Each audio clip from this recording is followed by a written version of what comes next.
na dans le branle-bas d'une autopsie. Maître Ousseynou Gueye nee na la DIC dafa convoqué ay membres famille yu Mancabou ci li nga xamante ne moom moo jëm ci enquête bi. mu ne wax nañ leen ne fu mu nekk ni ñoom taluñu convocation ku nekk ak loo tal fu mu nekk ni seen priorité xam nga lan la mooy autopsie bi. te lan moo tax ñu war a xaar ba léegi ñu bëgg a accélérer enquête bi waxuma ko de maître Ousseynou Gueye moom moo ko wax.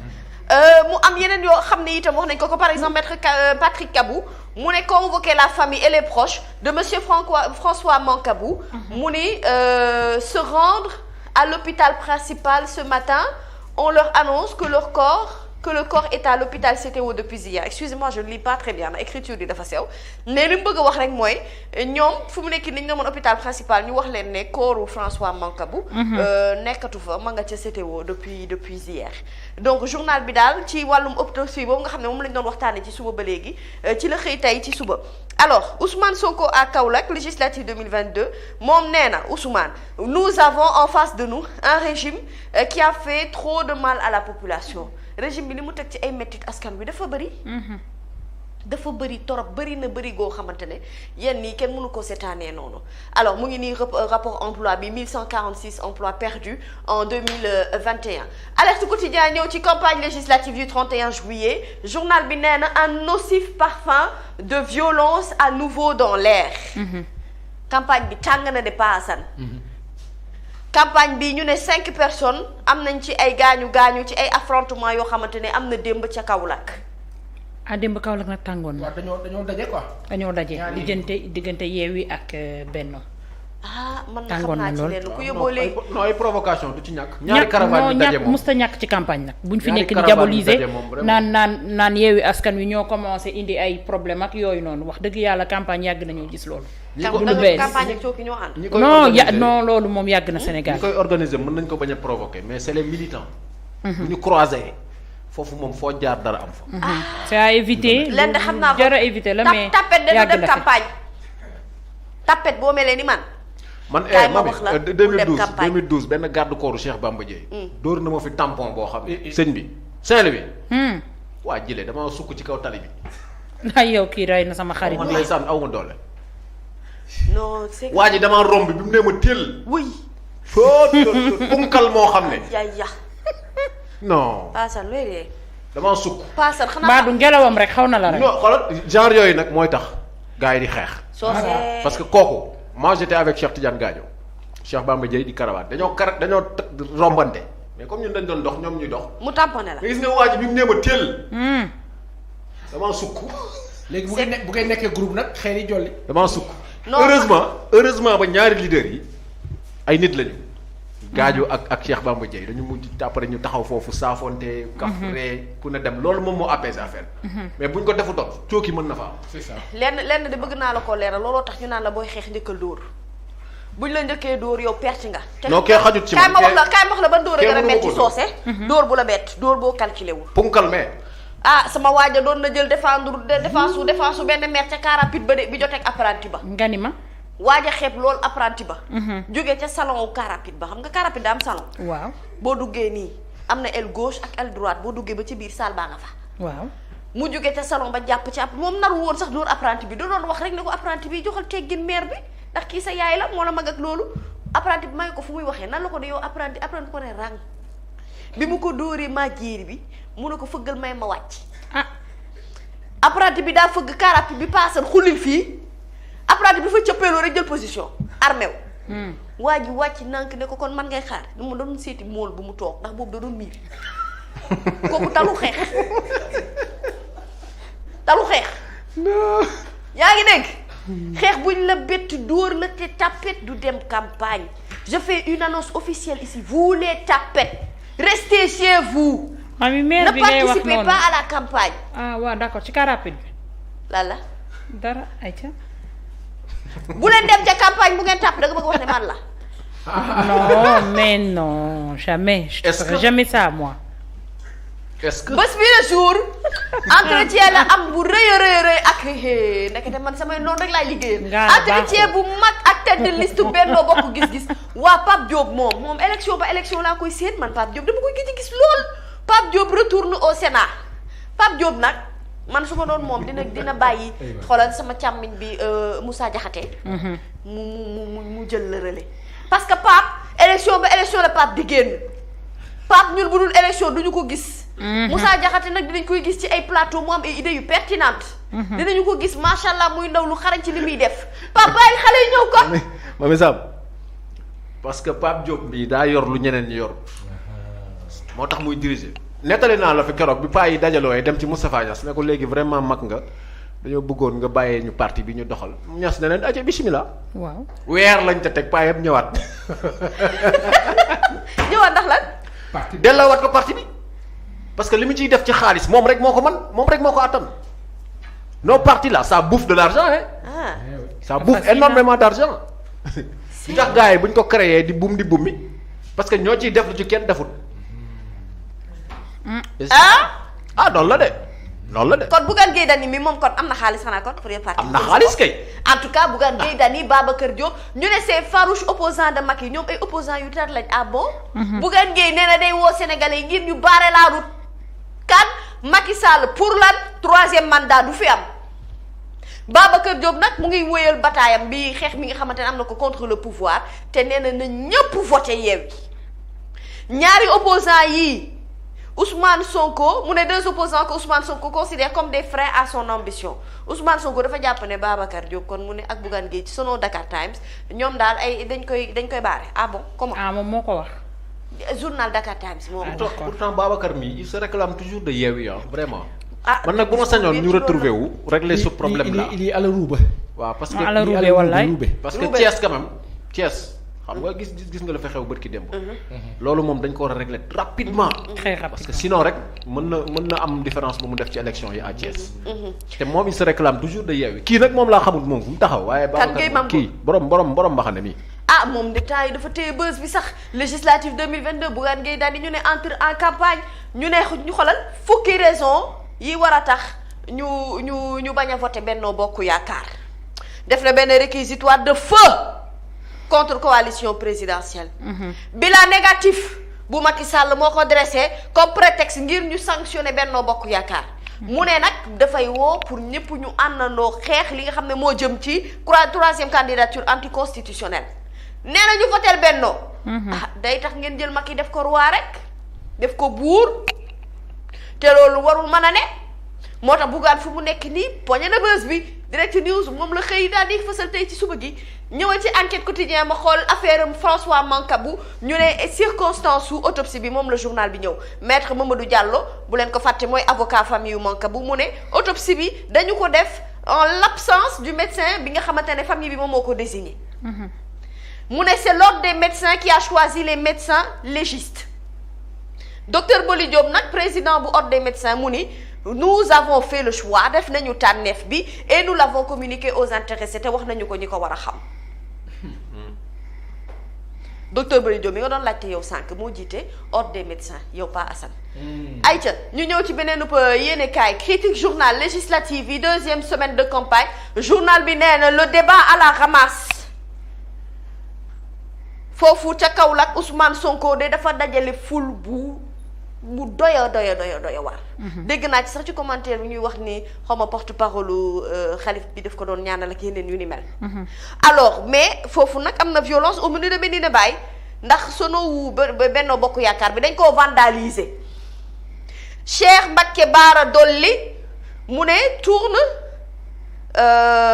tourne je xam naa casquam la bëgg a wax en faveur de Macky Sall. loolu da ñemewu ko. mu ne dégguma. Cheikh Bara Dolly. tourne kasak wala tourne sa casquette lan la ñu bëgg a bind. fii casquette la ñu bëggoon a bind xanaa dama yaakaar ne. en faveur de Macky Sall. waaw. mooy waajin fi tëjoon bërki dem. waaw. déedéet wala keneen ki la. xanaa keneen lay war a doon. defe naa parce que ñaar la est-ce que du keneen ki. non Cheikh Mbacké Bara Dolly bokkul ak Abdou. Abdou de ñemewu ko. Abdou Bara Dolly. Abdou moom ñemewul lu ni mel. defe naa keneen ki la. non bu doon ku mujj ki dañuy def photom dañu koy une. Abdou di liñ gis dem moom mu ngi battre campagne fële ca Mbacké. ñëwal ci L'As quotidien ñu xool. statistique du travail mu ngi nii plus de 200 entreprises yoo xamante ne tëj nañu seeni buntu ak lu tolloog 1146 emplois yoo xamante ne ñàkk nañu ko ci atum 2021 mooy at bee ñu génn. L'exclusif yéeni kaay sélection législative bu 2022 Bougane lan la fukki recommandation yoo xamante ne digg joxe nga ko leaderu gëm sa bopp fu mu nekk nii campagne yu Benno Bokk Yaakaar xam nga lu mu ci fas yéene def jël essence sotti jël almet kosati taal mu tàkk. waaw loolu la nar. te man da nga yenu bës bi sax. mbaxana aw saam ji laa xamut man. Guèye moom tey moom da ngaa yenu bës bi moom xamu nu mu demee yow yëngu nga de. démb la tàmbali campagne am moom démb di la dugg ci lamb ji. ba mu yenu bës bi nii. yenu na bës bi de l'info ñëwaat na ci Bougane Guèye xoolal na mu pantalee mbaxane bi gis nga ko. waaw mbaxane aw say kii paak bëri histoire. ak fànk Bougane fukki raison yoo xamante ne Bougane Guèye daal di joxe na ko nee na bu kenn voteel Benno Bokk Yaakaar observateur ñëw ci chambre criminelle benn bébé de 14 mois boo xamante ne man information yi du ma koy bëgg a joxe sax. juróom-ñaari coup de couteau la ko yaay jëjam. législative 2022 foofu neex na ça sent mauvais le journal bi wax jet de pierre. mooy sànni xeer yi blessure à l'arme blanche coup de feu calomnie reniement diagnostic d'une campagne qui dérape mu ne les avis des politologues sur la pauvreté des débats accrochage u Kaolack bi journal bi dellu si na ci Kolda itam mu ngi nekk en apothéose ak le duo Mimi Mame Boye Diao Mimi de fu mu nekk nii lépp lu jëm ci wàllu Kolda woo Tambacounda Mimi koy toj ku tey lan da ko poñe nee na leen duma leen may dara foofu moom paasa njarte dem jaru essayé bul testé foofu Mimi rek moo fa xew Mimi la ñu faral ñi Mimi la ñu bëgg l'évidence journal ñëw na ci 216 établissements yi nga xam ne tëj nañ ko. mais est-ce que xam nga 1146 emplois yu ñu ñàkk. est-ce que xam nga sanu yaay bi Aminata Touré. waaw dafa am ñoo xam ne sénégalais yi dañ leen a bëgg mais dañ leen mere. si xam nga am na différence. am na ñoo xam ne sénégalais yi bëgguñu leen. ñooñu moom du ma leen tudd. waaw mais am na ñoo xam ne sénégalais yi dañ leen a bëgg. ñooñu moo ñu am. j'ai cité. oui. Maya bopp ma xarita bopp Aïssata Tall Sall. oui sunu avocat boobu. Aminata Touré bii ña bàjj na bopp. Aminata Tall ñaa bopp y a une quatrième là sénégalais yi dañ leen a bëgg mais dañ leen di mere selon position yi ñuy amee. ñoom ñaar ñi nga njëkk lim est-ce que fu mu nekk nii bëgg gi wàññeekuwul. ci seen non mere déggoo ma ne la mere. non parce que parfois yenn mere yi da lay dem yóbbee ba. nit waaw mën na sore mais les gens c'est-à-dire que selon booy xool mode de fonctionnement ak appréciation yi di nga ko xam. mais dans le fond du bañ. dañ leen di mere rek. encore que yow xanaa xamoon même président Sall nit ñi bañuñu ko de egguñu niveau boobu dañ ko mere. dañ ko mer bee ëpp mer bee am doole parce que li ko nit ñi meree am doole maanaam sénégalais dañ ko mere dañu mere président Macky Sall mere boo xam ne yow boo xefee da nga naan haine la mais dañ ko mere. léegi nag moom moo war a décoder loolu rafetal. moo war a neexal. mu neexal ko. waacal ci suuf l'évidence journal mu ne rapport annuel des statistiques du travail 2021 216 établissements fermés 1146 yoo xamante ne emploi perdu campagne électorale bi nag wax nañu ci ñu ne encore de la violence c'était prévisible parce que ku gis campagne yi Sénégal xam ne ci affrontement ak yeneen yu ni mel justement le mandat ñëw na ci affrontement entre coalition waaye itam ay scènes de violence ñu ne une campagne émaillée d'incidents wuyul jël bi waa ji moom ak waa ji ak gauche bi yi day ay ndax lii da lay leer ne xeer mi ku mu dal yow moom boo yemoo nga xam ne boo xëyee da nga dem ci pansement angaa la pansement ngay def ci Abdou Fall si da ngay dem ñu pansement la ok mu ne tournée nationale Kaolack Gossas un appel à la mobilisation de l'intercoalition Wallu ak Yewwi donc le quotidien ñëw na ci par contre beneen sujet remous à l'UCAD et à l'UGB journal bi nee na fin de course pour les étudiants campus social bi dañu ko tëj foofu la ca Ndar Géej conseil restreint bu UCAD bi itam dafa décider arrêter cours yëpp. moo tax booy yi saccagé restaurant yi nii. booy yi saccagé restaurant yi tojati ko. waaw mais jamono ji ñu ngi dund condition yu métti parce que démb gis naa ci ay vidéo yoo xamante ne ñoom étudiants yi nga xamante ne ñoo nekk foofu ñoo def ay bana laa gis teg ko ci foofu noonu di toggal seen bopp. te wax dëgg yàlla waroo tal a jàng ci guddi googu nga nekk UGB di defar loo mën a xewloo pour mën a dem tëddee. voilà nañu xoolaat te dawal tuuti yërmande aussi. xam ni jàng àndut ak yenn fitna yi quoi. loolu doy na waar mais yan raison lañ moom moo tax ñu fermé campus social bi. am na communication c'est fini ñoom si dans le raisonnement c'est comme ça. am na communiqué bu ma lire mais c'est comme ça ma ko survolé juste. waaw boobu waaw mooy yërmande bi Nabou wax. nañu def dawal yërmande. waaw nañ ci dawal tuuti yërmande. parce que quand même retour nag yombul am na ñoo xam ne seen retour faaw ñu waajal ko. waaw fi ma bëgg a jëm bu xoolal teel ma ku fa ne Papis Baye Mbarek wala Cheikh Fall teel ma caméra yi ci sama gars yi fi ma bëgg jëw sama expression c'est pas important jëlal ma leen ñoom. Union africaine. mbootaay bi Macky Sall dem na ca Juba nee na dafa def pèlerin à la paix. jàmm lay wut. pèlerin à la paix. jàmm lay dox.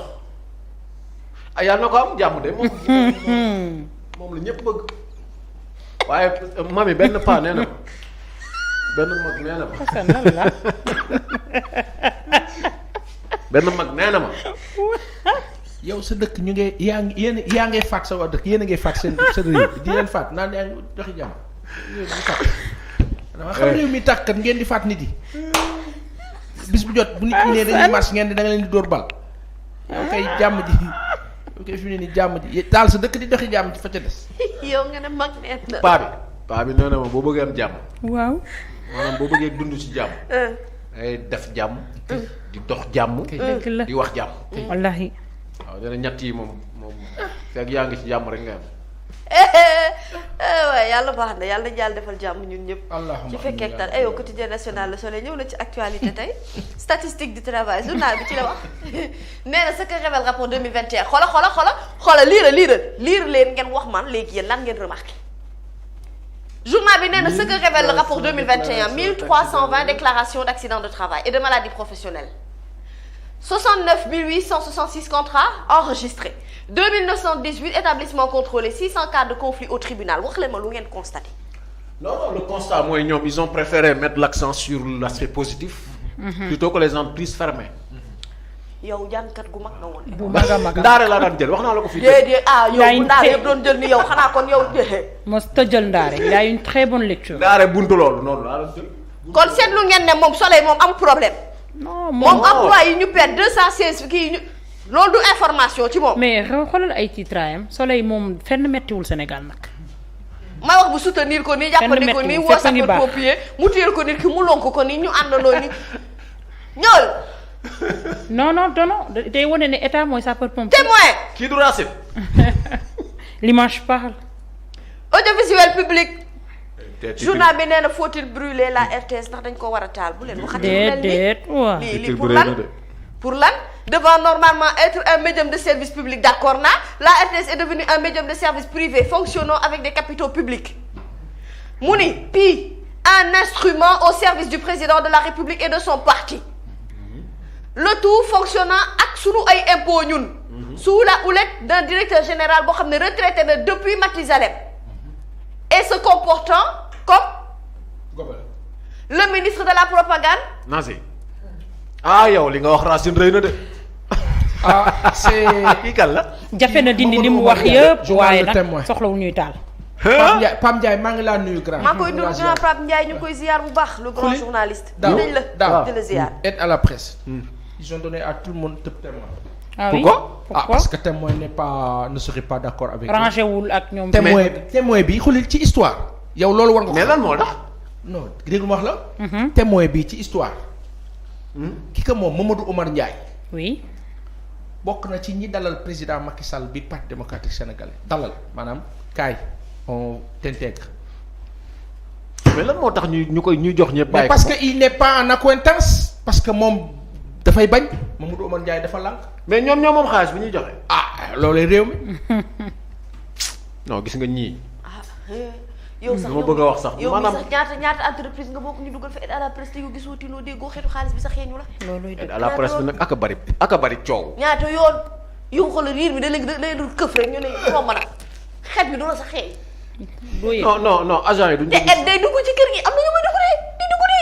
day dugg dañ ko leen aide à la presse moom jar nañ ñi téye fi ni dóor ko ba mu nooy. jaaduwul kay aide à la presse bee ko moom. am na ci daal ñuy séddale am na ñoo xam ne dañuy bàyyi. am na ñuy séddale am na ñuy ñamali. am na ñuy ñamaleeg mu sali am na ñu koy def am na ñu xam bi phrase. mais critères yi léegi da sax koy changé dégg na quand même. ngelaw gee lay ëpp waaye yow xaalis bu la xeej. critères yi léegi changé na léegi kay ñi koy jël mooy les patrons de presse ñoo ko war a dugal nag ci entreprise de presse bi.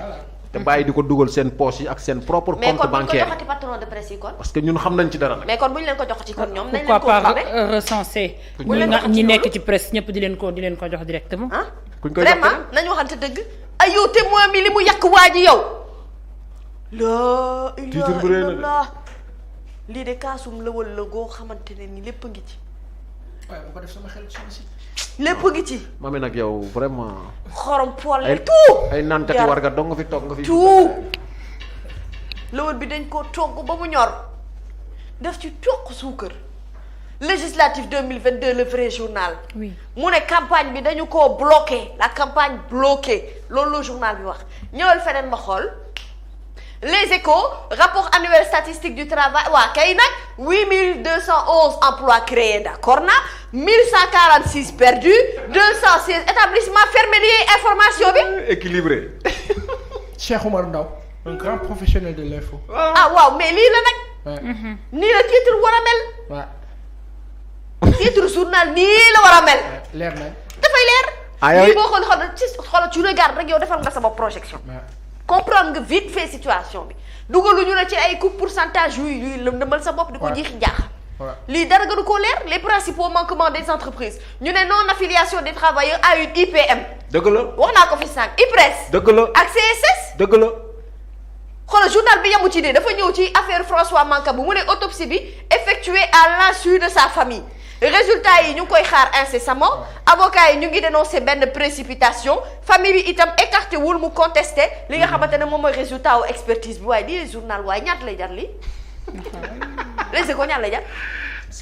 ñaar fukk la jar. waaye jëndal li ko les échos ñaar fukk lay jar kii day jar le tey kii li mu titré amul. libération bëgg ngeen tàngal ci sama xol bi rek trafic d'état civil sénégalais ñu ne de nouvelles arrestations troublantes. mais problème bu rëy nga nii mami. juddu ca Guinée Conakry Pa Assane déglul Amadou Diallo mii dañ ko interpellé à la DAF xam nga lu tax da doon déposé benn dossier pour obtenir carte nationale d'identité sénégalaise te Guinée Conakry. Amadou Wori Diallo am fit la. démasqué au bureau des passeports ivoirien bii di Pierre Koulibaly mu ne dafa amoon carte nationale d'identité sénégalaise au nom de Souleymane Pierre Coly waaye yow amoo fit. waay Samba waay li neex. ñoom ñaar ñëpp nag frauduleusement la ñu jot seen ay jugement d'autorisation d'inscription de naissance à l'état civil sénégalais. kaleen ko jox. kaleen ko jox. ne ils ont cité des intermédiaires yoo xamante ne ca Kaolack lañ ne. ok il faut les mettre au ñuuf point. voilà. mais nag waa yow Pierre Koulibaly yow mii ak Amadou Diallo yéen a fit. attention mais nag attention sa waay. élection 2019 yi passé tudd nañ fi ay kii de sunu bokk yu jógee Bissau gi. Guinée Bissau ak ñu defal leen ay kii. ñu ay voté ci au nom de tudd nañ leen fi. rumeur baa ngi doon daw. mooy yow. attention waaw carte nationale d'identité. yow frontière yaa ngi toj. attention. voté da ngay dëkk ci frontière boo déggee tànk yaa ngi ci beneen réew boo taxawee yaa ngi ci beneen réew da ngay am kayit ci ñaari réew yëpp. kon da ngay def nii. ngarale boo nga traversé wala ñëwaat. da ngay taxawaayu badassier. da ngay ngarale. da ngay taxawaayu badassier. anti badassier comme ma badassier. parce que yontu bi ay dara. mais la nag del doxatu. wallaay Chérif. ñii même ñun ñii. dañuy am habitude dem ci centre d'état civil yi di vérifier ndax suñu numéro registre. ñu ngi baax ba tey. parce que lii ça met en nu benn trafic bu garaaw boo xamante ne moo am ci centre d'état civil. garaaw même seen doom yeeg yooyu. dem leen de temps en temps ngeen di vérifier. garaaw na de ndax jaayuñu seen numéro.